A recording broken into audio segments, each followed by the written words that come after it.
산자가 마음에 둘 것이라는 제목으로 함께 말씀을 나누겠습니다. 인류 문명의 최고의 발명품이 다이너마이트라는 게 있습니다. 다 아시다시피 노벨이라고 하는 사람이 만들었잖아요. 이제 양면성이 있는 거죠.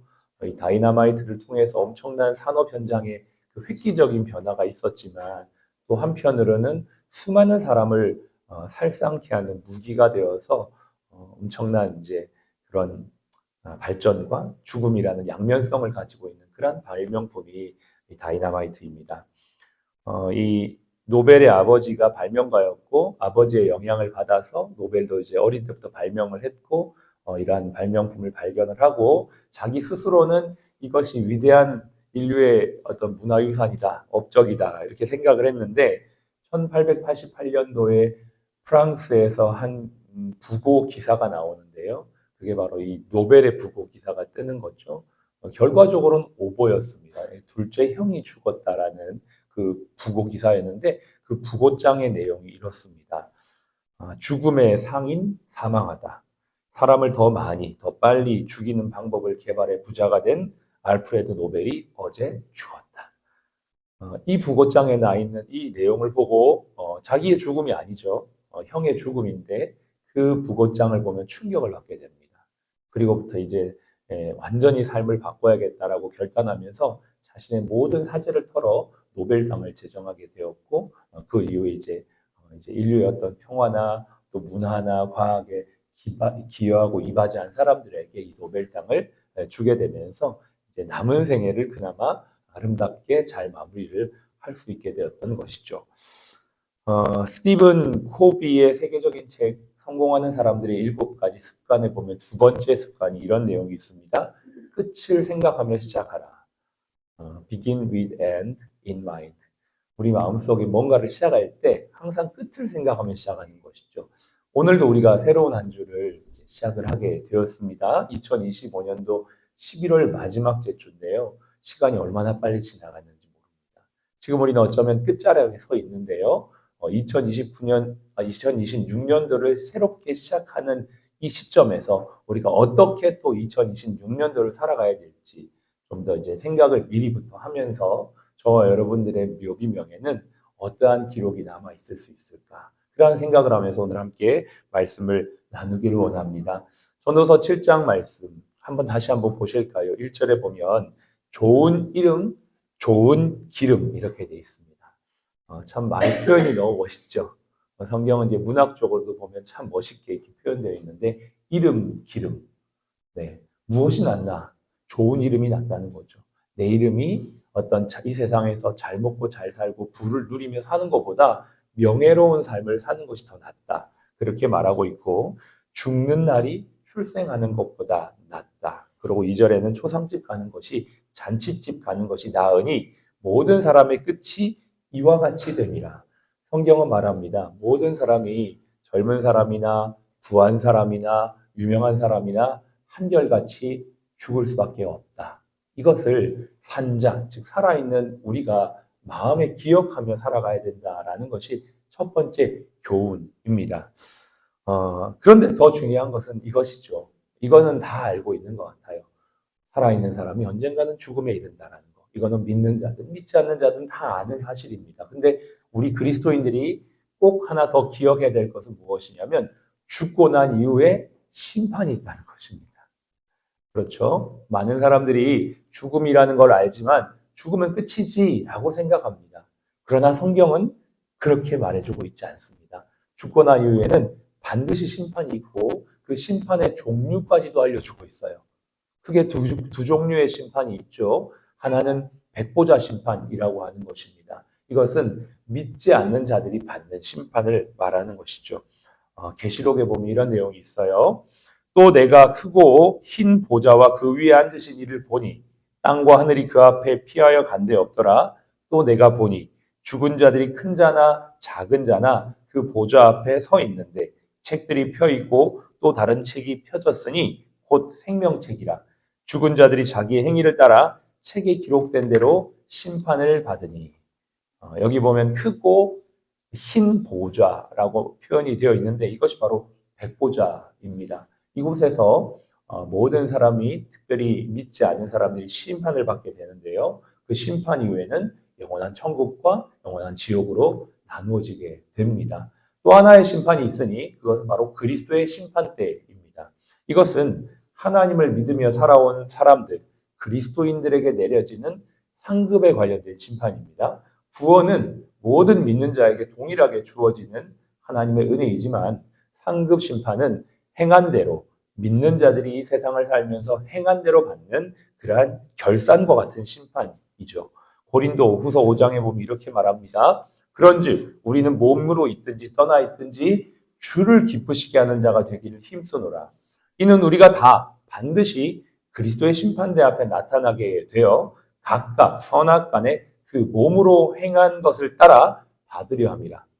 그렇습니다. 성경은 사람은 다 죽는다라고 알려줄 뿐만 아니라 죽고 난 이후에는 심판이 있다라고 말씀해 주시면서 특별히 우리 그리스도인들에게는 이 세상을 사는 동안 우리가 했던 모든 선악간 행한 것을 상급 결산 받는 날이 있다라고 말하고 있습니다. 저와 여러분들이 끝을 생각하며 오늘도 이 한 주를 살아갑니다.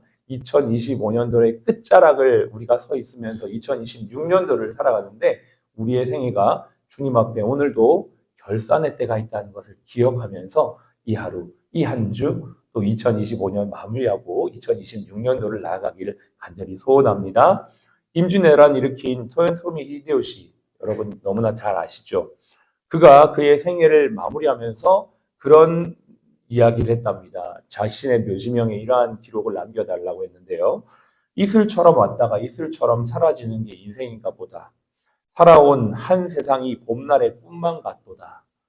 그는 무엇을 위해 살았습니까? 조선 반도를 넘어 명나라까지 쳐서 그 당시를 다 지배하려고 했던 그 정복의 꿈을 가지고 살았던 인생이었지만 그의 인생의 마지막 그의 묘지명에 자신이 남겨달라고 고백했던 건 인생은 이슬처럼 왔다 이슬처럼 사라져 버리는구나 이 한마디밖에 없어요. 그런데 사도 바울, 우리가 너무나 잘 아는 사도 바울은 그의 마지막 서신서였던 디모데후서 4장에 인생에 대해서 이렇게 고백합니다. 전제와 같이 내가 벌써 부어지고 나의 떠날 시각이 가까웠도다. 나는 선한 싸움을 싸우고 나의 달려갈 길을 마치고 믿음을 지켰으니 이제 후로는 나를 위하여 의의 면류관이 예비되었으므로 주 곧 의로우신 재판장께서 그날에 내게 주실 것이며 내게만 아니라 주의 나타나심을 사모하는 모든 자에게 도니라. 그는 죽음의 선상에 섰을 때에 직감했습니다. 이제 내 삶이 얼마 남지 않았구나라는 것을 직감하면서 마지막 서신을 고백하면서 자신의 마지막이 어떻게 될지를 너무나 잘 알고 있었습니다. 그것은 바로 주, 곧 의로우신 재판장께서 그날에 내게 의의 면류관, 즉 상급을 주실 것이다 라고 생각하고 믿고 이제 그것을 바라보며 박수 받으며 인생의 파이널을 끝낼 것을 생각하며 나아갔던 걸 보게 됩니다. 너무나 같은 사람의 삶인데 똑같은 인생인데 너무나 다른 고백을 한 걸 보면서 저와 여러분들은 과연 인생을 어떻게 살아야 될지 다시 한번 생각해 보기를 원합니다.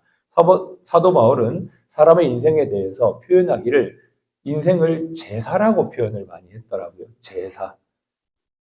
여러분도 아시다시피 로마서 12장 1절에 그러므로 형제들아 내가 하나님의 모든 자비하심으로 너희를 권하노니 너희 몸을 하나님이 받으실 만한 거룩한 산 제사로 드리라 이렇게 권하고 있습니다.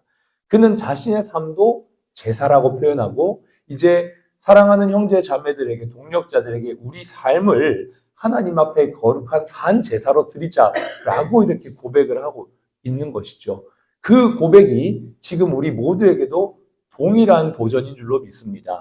아마 사도 바울 선생님이 여기에 서서 설교하신다면 이 로마서 12장 1절의 말씀을 인용하시면서 우리의 삶은 오늘도 제사와 같습니다.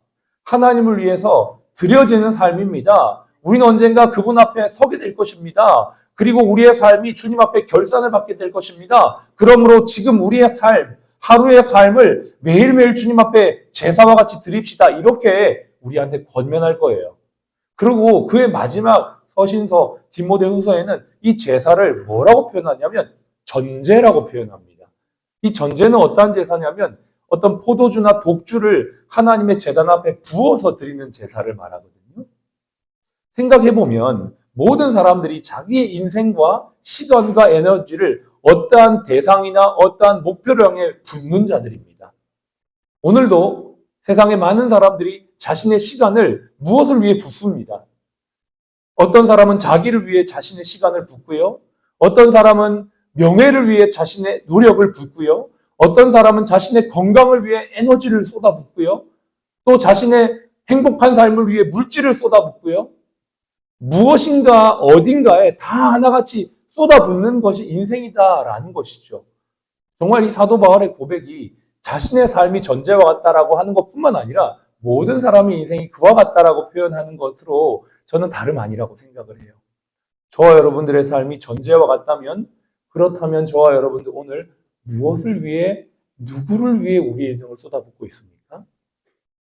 어떤 사람들은 가족을 위해 사는 것이 최고의 이상이라고 생각을 해요. 최고의 가치라고 생각해요. 예, 맞습니다. 가족을 위한 삶 참으로 아름다운 삶입니다.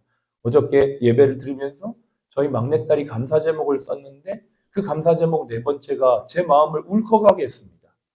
왜 아빠는 예배 때 그렇게 잘 울컥해? 잘 몰라 나도 왜 그런지는. 근데 그 네 번째 제목이 이거였어요. 사랑하는 가족 공동체를 허락해 주신 것에 감사. 저는 그 어린 아이의 고백이 너무나 울컥했어요. 가족 공동체라고 하는 그 표현이 얘가 뭘 알고 하는가 모르고 하는가 잘 모르겠지만 얘가 정말 이 가족 공동체를 느낄 수 있도록 가족을 만들어 준 것을 생각해 보니까 그것만으로도 성공했구나. 그 생각에 울컥했습니다. 그런데 제 인생이 만약에 거기까지만이라면 내가 가족을 위해 살아가는 것만 전부라면 아마 그것까지겠죠. 그러나 우리 인생은 가족을 위해서만 헌신하는 게 아니라고 성경이 말합니다. 더 큰 하나님의 나라를 위해 우리가 오늘 가족을 위해 일하는 것이고 일터에 있는 것이고 선교의 현장 가운데 있는 것이며 우리에게 이 하나님의 나라에 하나님께서 마지막 모든 것을 결산해 줄 때가 있다라고 말하고 있습니다. 그러면서 형제들아 하나님의 자비하심으로 권하노니 너희 몸을 하나님이 받으실 만한 거룩한 산 제사로 드리라. 오늘 저와 여러분들이 이 말씀을 마음에 받으면서 우리 산자들이 무엇을 마음에 새겨야 될 것인가? 오늘도 우리가 우리의 삶을 전제와 같이 무엇인가 어딘가에 다 쏟아붓고 있는 사람들입니다. 그렇다면 영원한 하나님의 나라, 영광을 위해 쏟아 부어질 수 있는 자들이 되길 바랍니다.